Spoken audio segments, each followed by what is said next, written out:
Ketua Koti Karesidenan Salatiga Semarang. Baik, terima kasih waktunya. Mungkin singkat saja, kami dari Koti Karesidenan Pemuda Pancasila Koti Karesidenan Semarang dalam hal ini hanya ingin menyatakan sikap bahwa persoalan ini harus segera ditindaklanjuti oleh kepolisian, dalam hal ini Polda. Kami berharap seorang Syekh Puji ini harus ditindak tegas, kalau perlu dilakukan kebiri, karena siapa yang akan menjamin kalau dia masih berkeliaran di luar, kemudian dia tidak memakan korban lagi. Saya kira itu harapan kami dari Pemuda Pancasila, dan kami juga berharap seluruh elemen yang peduli dengan perlindungan anak-anak Indonesia, generasi kita, generasi penerus bangsa, harus ikut berpartisipasi, harus ikut mendorong, mendukung permasalahan ini. Jangan sampai nama kepolisian menjadi tercemar hanya karena oknum, kemudian hal-hal yang lebih substansial dalam negara ini, terutama khususnya terhadap generasi penerus, anak-anak kita, menjadi pukulan berat karena keteledoran atau karena ketidakmampuan polisi atau tidak konsistenan kepolisian dalam mengungkap kasus. Saya kira itu ya, dalam ini oknumnya ya. Saya sampaikan bahwa ini saya bicara terkait kepolisian tapi oknum. Kami Pemuda Pancasila siap mengawal sampai kapanpun untuk menuntaskan persoalan ini. Saya kira itu. Terima kasih atas waktunya. Saya kembalikan. Atau ada lagi yang mau bertanya dari wartawan? Masih pertanyaan kepada saksi. Tadi sebelum rehat ada pertanyaan sedikit.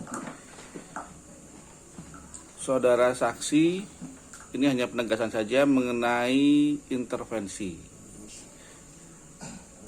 Kemudian ancaman. Tadi mendengar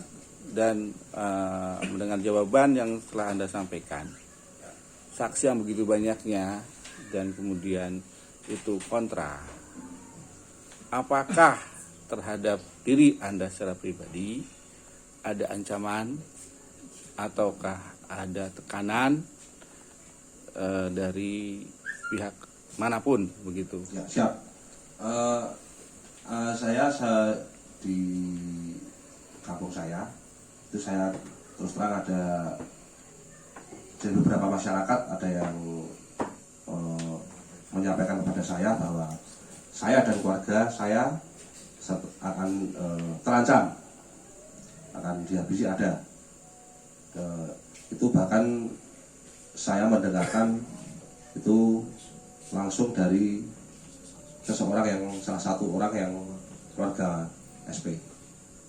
Itu dia mengancam saya, dan ada lagi dari masyarakat sekitar yang bahwa saya akan selalu dimata-matai lah dengan orang-orang sekitar situ.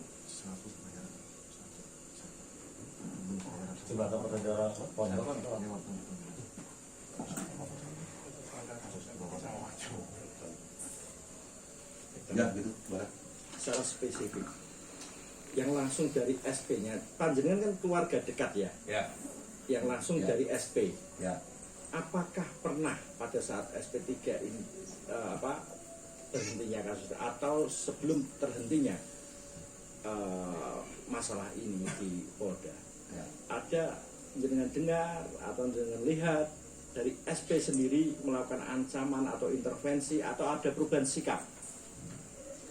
Enggak, pada awalnya dulu memang pertama kali itu saya sama SP itu tahu saya, dia sudah pernah bilang mau melaporin sampai Polda sampai Mabes monggo, bilang gitu.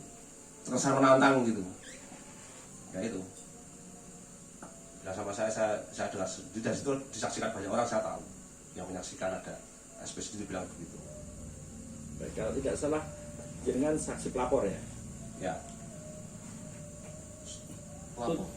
Saya lapor di Mabes ya.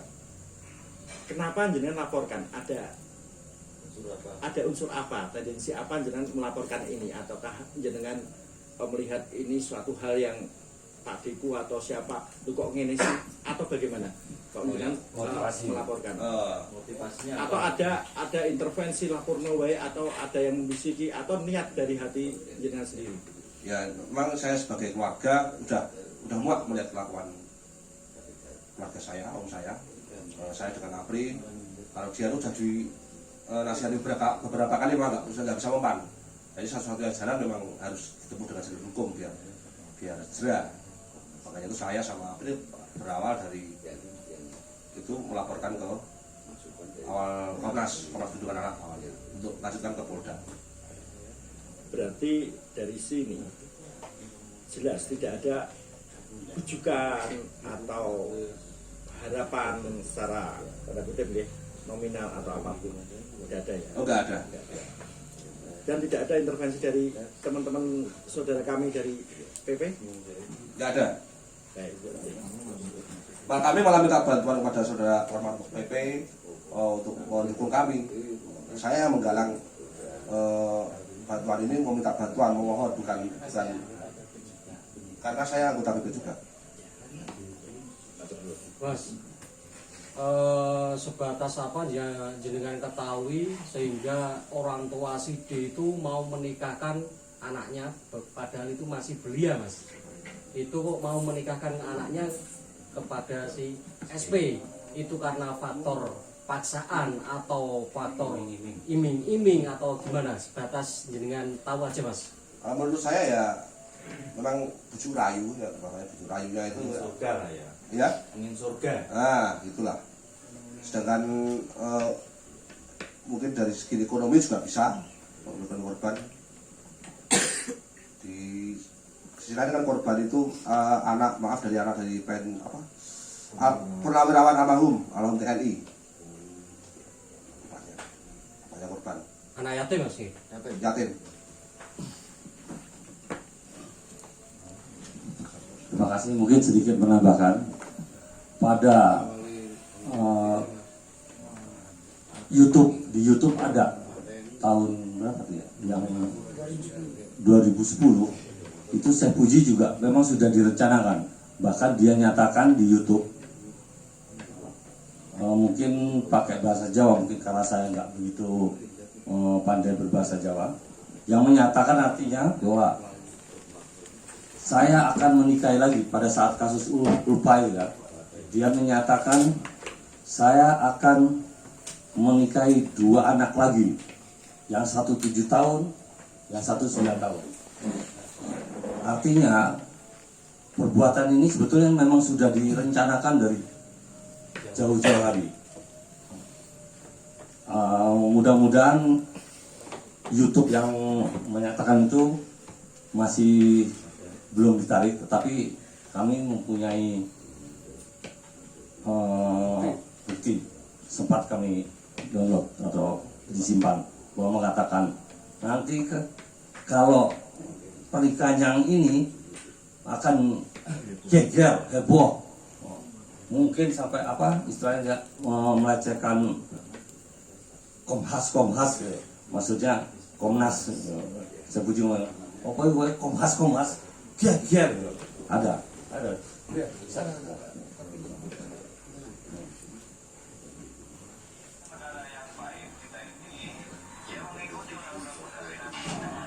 Nah, ini. Dari YouTube aja langsung ya. Ya. Untuk masih ada. Jadi dia mengatakan pada saat ya kasus lupa, saya akan menikahi 2 anak lagi, yang umurnya lebih muda 9 dan 7 tahun. Artinya memang perbuatan ini memang sudah diniati atau direncanakan dari jauh-jauh. Ia kini mencari kandidat istri ketiga yang bahkan jauh lebih muda. Yang kedua, rahasia. Nanti kalau yang sudah muncul, bahaya. Bahaya sangat muncul guys. Datang saja. Orang kemenangan. Apa itu? Kita cari komentar. Apa nanti yang 7 sama 9 ini lebih dekat.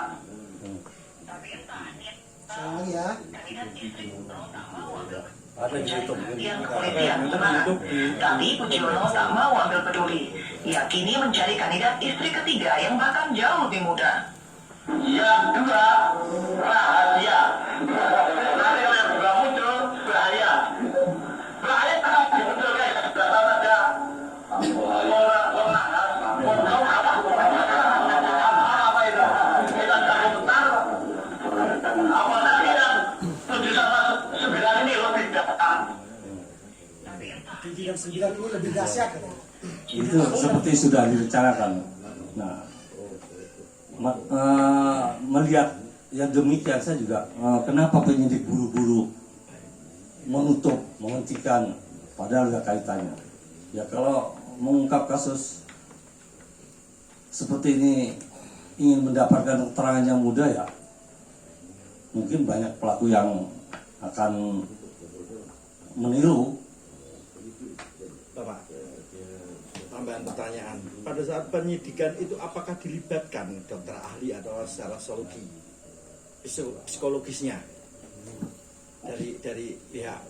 Ya seharusnya pada saat melakukan visum menurut saya agar pekerjaan atau tugas atau tanggung jawab untuk melakukan visum terhadap D supaya tidak menimbulkan pertanyaan, alangkah baiknya kan dari pihak pelapor disertakan.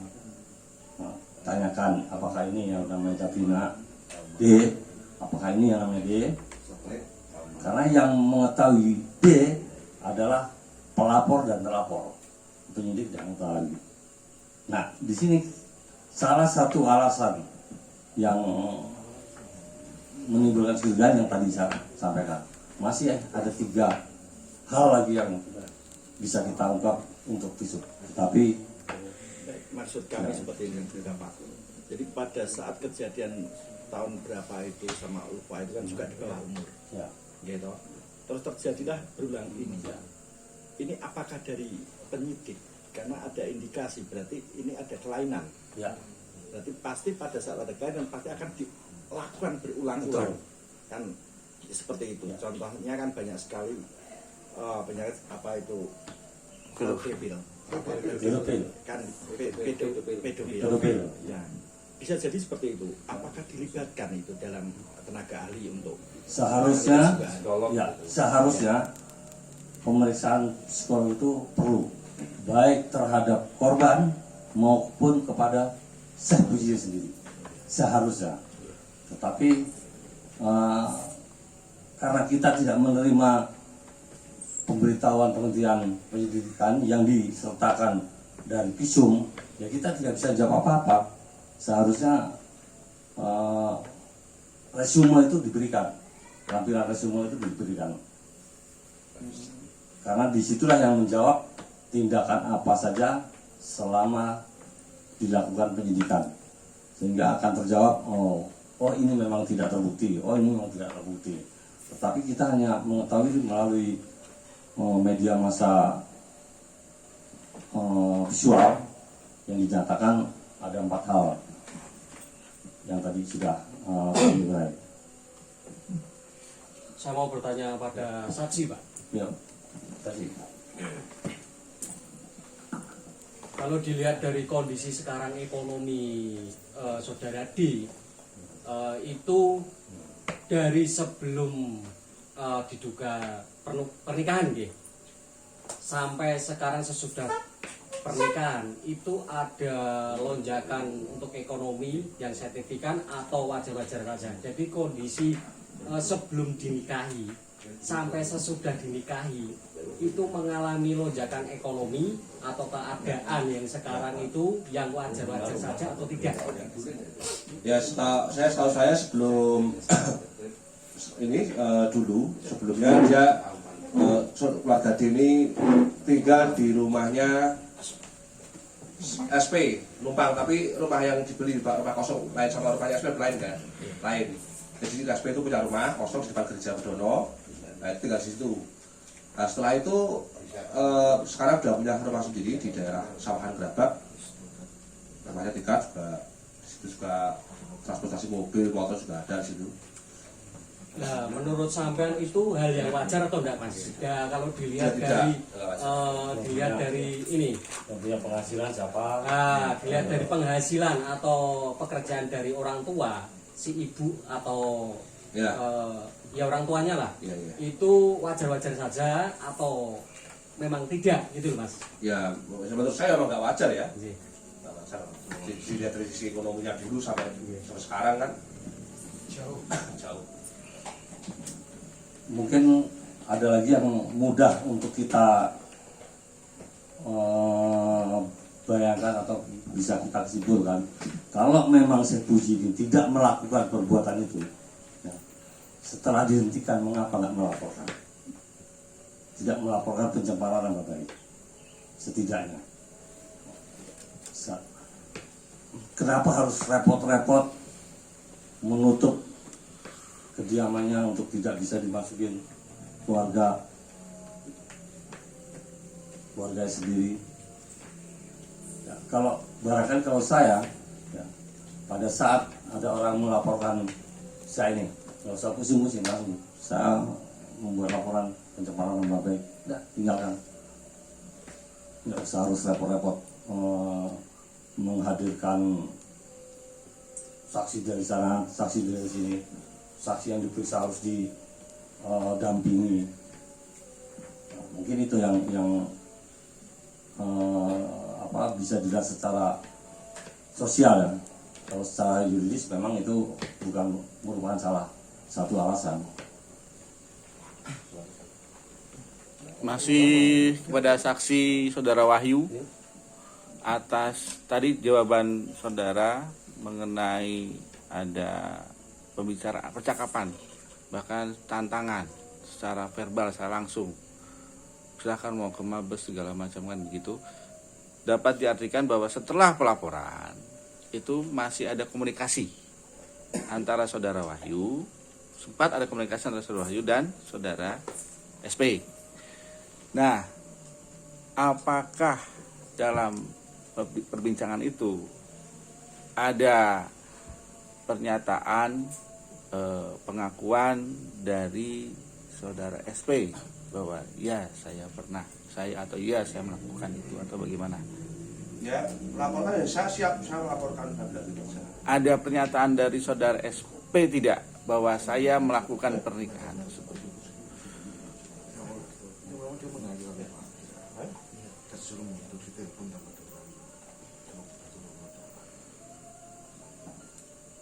Gimana? Bingung saya. Pertanyaannya adalah, apakah Anda mendengar atau ada tidak? Karena ada percakapan itu. Anda bertemu dengan Saudara SP, ada percakapan di sana.